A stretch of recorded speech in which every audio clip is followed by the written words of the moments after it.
नमस्कार दोस्तों, मैं एसपी सागर टीवीएन 20 न्यूज से।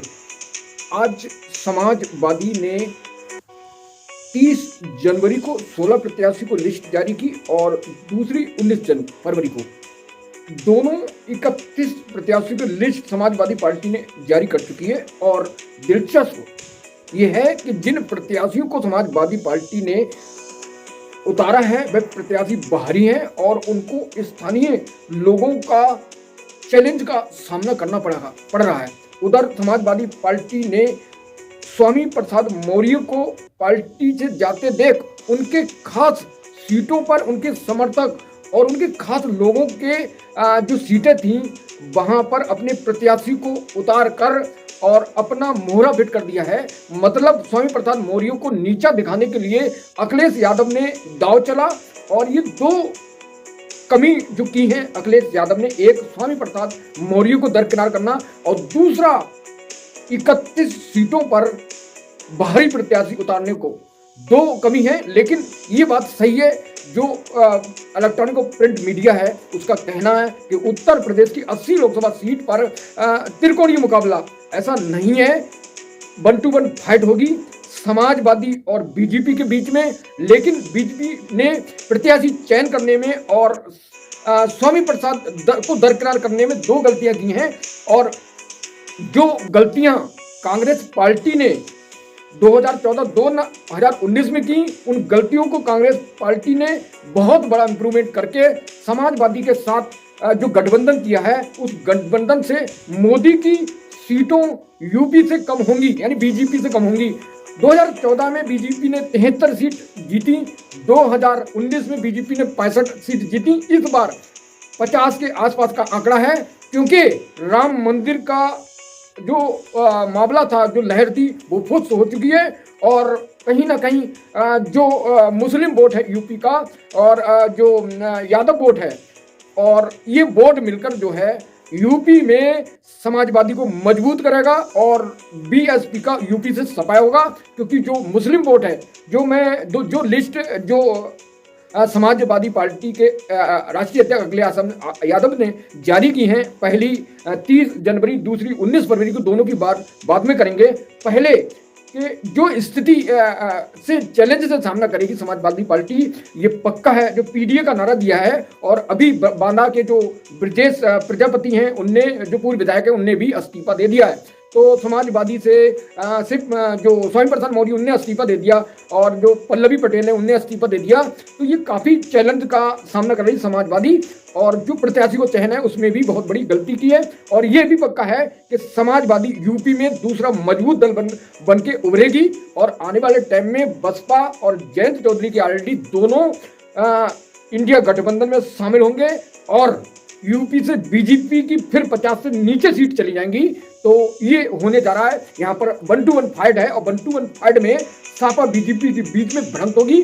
और चुनाव आयोग ने कल बिहार का दौरा करके अपनी प्रेस कॉन्फ्रेंस की, जिसमें जो लगातार जो सवाल थे राजनीतिक पार्टी को ईवीएम को लेकर, उसको दरकिनार कर दिए। लेकिन उन्होंने कहा कि आपकी पार्टी जो 5 गाड़ी मिलती थी उसकी जगह साथ 15 गाड़ी मिलेंगी, मतलब आपको चुनाव प्रचार के लिए। और ईवीएम के लिए उन्होंने कहा मशीन आपके पास पहुंच रही, ईवीएम आप दुरुस्त कर सकते हैं, देख सकते हैं। लेकिन सवाल ये था कि ईवीएम की जगह बैलेट पेपर से चुनाव हो। तो जो सरकार को लेकर सवाल कटघरे में खड़े करते आए हैं, और किसान मुद्दा भी यूपी को 80 सीटों, जो 80 में 65 सीट बीजेपी जीती थी 2019 में, वो 50 से नीचे और ले जाएगी। क्योंकि यहाँ पर जो है paper leak, Uttar Pradesh police paper leak मामला और जो किसानों का मामला है, जो किसानों की एमएसपी को लेकर, उसकी 23 फसलों को लेकर एमएसपी की लाइन को, तो सरकार ने उसे खारिज किया। सिर्फ 5 फसलों पर एमएसपी रेट दे रही थी, जिसको नामंजूर। और किसान आंदोलन में एक किसान की मौत, और पिछले कार्यकाल में 750 किसानों की मौत हुई, लेकिन सरकार जो की तो बनी रही। तो अब देखते हैं सरकार और किसानों के बीच में भिड़ंत चल रही। फिलहाल मुद्दे पर पहुंचते हैं। समाजवादी की पहली लिस्ट और दूसरी लिस्ट 31 प्रत्याशी, और बदायूं से जो प्रत्याशी बनाया था पहली लिस्ट में धर्मेंद्र यादव को हटाकर शिवपाल यादव को प्लांट कर दिया है। और वो इसी का कारण ये है कि आंवला सीट और बदायूं सीट और फर्रुखाबाद सीट जो स्वामी प्रसाद मौर्य का वर्चस्व था और उन समाजवादी प्रसाद मौर्य को राज्यसभा भेजना था, उनका अनदेखी की और जिसके कारण उन्होंने इस्तीफा दिया और उन्हें राष्ट्रीय सोशल समाज पार्टी का गठन किया है। अब वो इंडिया गठबंधन के साथ लड़ेंगे, ऐसा उनका कहना है। तो अब बात करते हैं, तो समाजवादी और कांग्रेस का यूपी में गठबंधन हो गया। और एक बात बहुत महत्वपूर्ण थी, जो इंडिया गठबंधन की लगातार दिल्ली में बैठक चल रही थी और महाराष्ट्र में भी बैठक हुई मुंबई में, इन बैठकों को सिर्फ एनडीए और बीजेपी को गुमराह करना था और लगातार ये चल रहा था। बीजेपी लगातार media, print media, electronic media वादा कर रही थी कि लगातार ये गठबंधन को तोड़ दिया है, चाहे वो झारखंड में सरकार गिरा के तोड़ा हो, चाहे बिहार में तोड़ा हो। और जो जयंत चौधरी की पार्टी है, उनके जो दादा थे पूर्व मुख्यमंत्री स्वर्गीय, तो उनको वो भारत रत्न से नवाजा। तो ऐसा मीडिया का दावा था कि जयंत चौधरी जाट वोट उनके कब्जे में आ गए, जबकि बागपत सीट से जयंत चौधरी चुनाव हार गए थे और वहां से बीजेपी का प्रत्याशी जीता था। लेकिन ये बात सही है, पश्चिम उत्तर प्रदेश में रसूद और ताकत और बहुमत रखने वाले जयंत चौधरी नेता हैं और वो बीजेपी के साथ जाने की बात कर रहे हैं, लेकिन किसान मुद्दे को लेकर वो लगातार पीछे हट रहे हैं। तो अभी जो मामला था बंगाल में, जो एक डीएसपी, एक अफसर था पुलिस को, उसको खालिस्तानी कह दी, जिसको लेकर उन्होंने रात के 12 बजे कमेंट किया। तो कहीं ना कहीं उनके अंदर दुख है और दर्द है किसानों को लेकर। वो किसान के साथ हैं, किसान नेता हैं, इसलिए वह किसी कीमत पर बीजेपी के साथ नहीं जाएंगे, ये दावे के साथ हम कह रहे हैं। और वह आने वाले टाइम में इंडिया गठबंधन के जाएंगे और पूरे देश में एनडीए और इंडिया के बीच में घमासान होगा और मोदी को तीसरी बार सत्ता में आने के लिए वो लालायत हैं। तीसरी बार सत्ता में लिए मोदी की गारंटी लगे पड़े हैं। उधर राहुल गांधी भारत जोड़ो यात्रा को लेकर उतर तो गए यूपी में। तो अब बात कर रहे हैं मुद्दे की बात कि सपा और कांग्रेस के बीच गठबंधन में 17 सीटें जो मिली हैं, कौन कौन सी उनकी बात, जिसमें रायबरेली, अमेठी, कानपुर, फतेहपुर सीकरी, बांसगंज, सहारनपुर, प्रयागराज और महाराजगंज, मथुरा और क्या ये सीतापुर, बाराबंकी, देवरिया, अमरोहा, झांसी, गाजियाबाद, बुलंदशहर और बनारस में पीएम मोदी हैं, जहां पर जो है पहले से ही एक प्रत्याशी को समाजवादी ने वहां पर उतारा था। तो सुरेंद्र पटेल को नरेंद्र मोदी के टक्कर पर उतारा है इस बार। पिछली बार शोभा यादव साहब को उतारा था मोदी के टक्कर पर, लेकिन प्रधानमंत्री के टक्कर पर कोई रहना बहुत मुश्किल है। तो ये जो 17 सीट दी हैं और जिन 17 सीटों में अगर बात करें तो इन सीटों पर अभी किसका कब्जा है।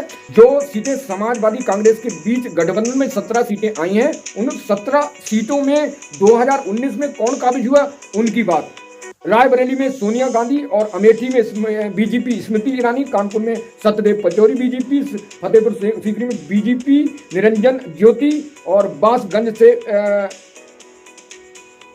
बीजेपी कमलेश पासवान और सहारनपुर से समाज बीएसपी फैजुल रहमान और प्रयागराज से बीजेपी रीता बहुगुणा जोशी और महाराजगंज से बीजेपी पंकज चौधरी और मथुरा से बीजेपी हेमा मालिनी अभिनेत्री और बाराबंकी से उपेंद्र सिंह रावत बीजेपी और देवरिया से रमापति राम त्रिपाठी बीजेपी से, झांसी से अनुराग शर्मा बीजेपी और गाजियाबाद से General BK Singh BJP, Bulandshahr से डॉक्टर भोला सिंह बीजेपी और बनारस से पीएम नरेंद्र मोदी। तो इन सीटें जो मिली हैं उन सीटों पर कम से कम 90% 80% बीजेपी का कब्जा है। तो अब देखना इन सीटों पर हाथ का पंजा क्या गुल खिला पाएगा। तो अब बात करते हैं पहली सूची 30 जनवरी समाजवादी कैंडिडेट, जिसमें पहली सूची में दोस्तों नाम है संबल शफीकुर रहमान बर्क डॉक्टर, और 2019 में शफीकुर रहमान बर्क जीते थे और बीएसपी के परमेश्वरी सैनी हारे थे। और फिरोजाबाद से अक्षय यादव को टिकट दिया गया, जहां से बीजेपी चंद्रसेन डॉक्टर जीते थे और हारे थे समाजवादी के अक्षय यादव, जिनको दोबारा से समाजवादी ने प्रत्याशी। और मैनपुरी से डिम्पल यादव को टिकट दिया है, जहां जो बीजेपी से हारे थे रघुराम साग को हराया था डिम्पल यादव ने। ये सीट उपचुनाव में 2022 में डिम्पल यादव लड़ी थी, जहां पर स्वर्गीय मुलायम सिंह यादव वहां से सांसद थे।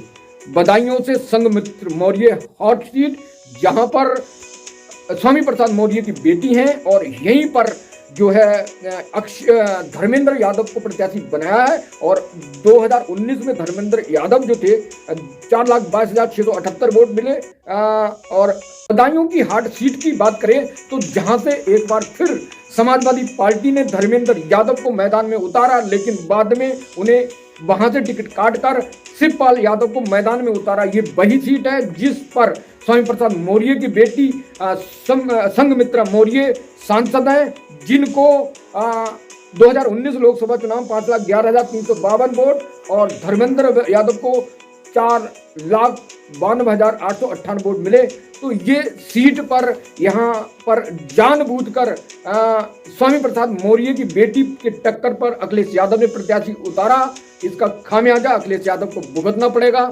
और आगे फर्रुखाबाद सीट पर बात करें, जहां पर नवल किशोर शाह को मैदान में उतारा है और उनके वहां पर 2019 में मुकेश राजपूत, जिन्होंने बीएसपी के मनोज अग्रवाल को हराया, और आगे खीरी से उत्कर वर्मा, और मौजूदा की बात करें तो अजय कुमार ने पूर्वी वर्मा को हराया था 2019 में सपा प्रत्याशी। और आगे बात करें धौरेरा से आनंद भदौरिया को मैदान में उतारा है, तो वहां पर